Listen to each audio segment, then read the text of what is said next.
Hello, this is Sonia with Food for Thought, in my humble opinion.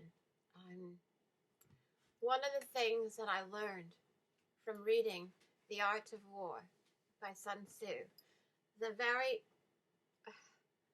most prominent thing that I'd learned, the thing that stuck out for me, and pardon me if I use the wrong words,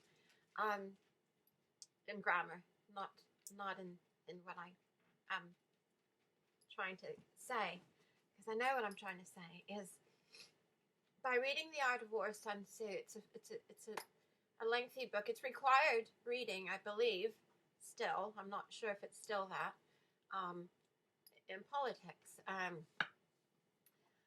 But the main thing is if you're losing and they're winning, in fact, if you've lost and they've won, you join their forces and you change from within.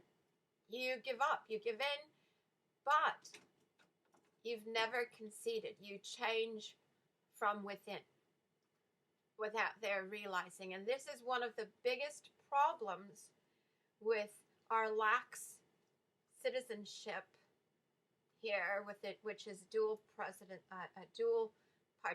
citizenship, because what happens is you get so many benefits, as I've stated before. You get many benefits, and one of those things is dual citizenship is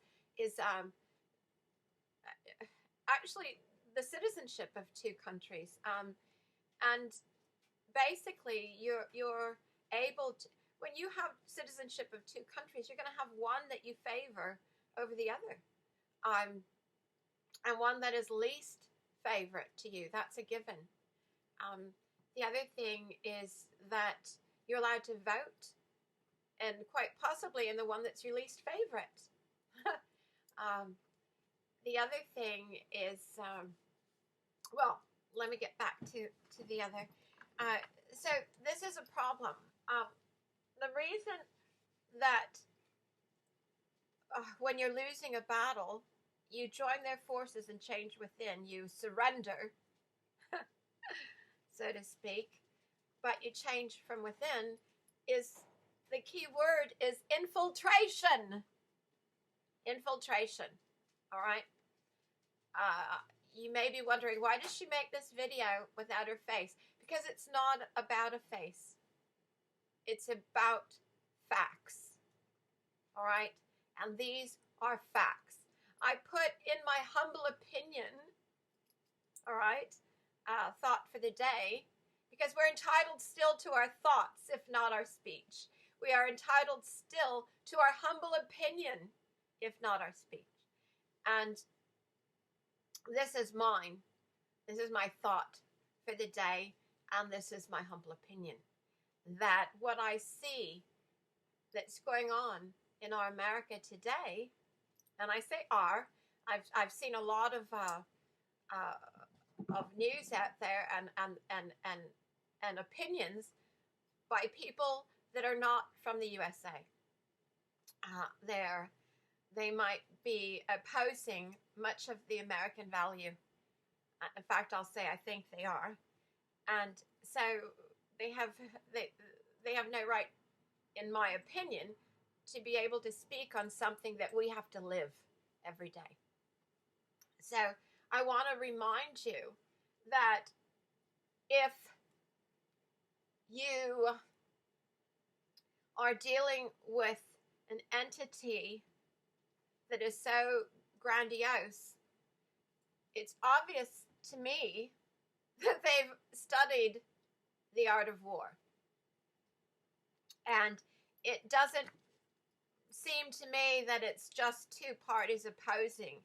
It's two ideologies completely of the American people and the American way.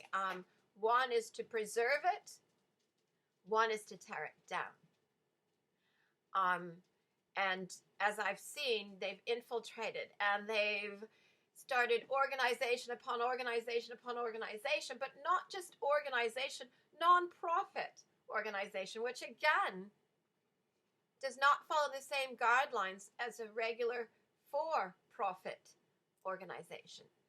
And they can still sit on the committees, on the boards, and dictate over them. And you get enough of these little satellite programs, that I call them, to help with their infiltration. Also in institutions, they get it. I mean, let me give you an example. I'm just using this as an example. I'm not saying it's them. But in my humble opinion, again, is it no hate, or is it actually their agenda? Their ideology is no hate, but perhaps their agenda is no hate unless you oppose me, unless you oppose my ideology, unless you oppose my dogma, my propaganda, our belief, what we're really trying to say. And perhaps the no hate is merely the little bit of cheese in the trap. So that's one of the ways that we can do this. This is my in my humble opinion, thought for the day number 1, dated the 18th of November 2016, in regard to what's happening today, what we can see now, what we have seen. We've had many people, very learned people, have seen this, and then we the people who have been busy going on with their regular day by day, that we haven't been allowed the opportunity to research, to see this. But now it's blatantly obvious that we can't help but see it. Well, for the moment, this has been, in my humble opinion, and thought for the day by Sonia. God bless America. God bless its people. Have a great day.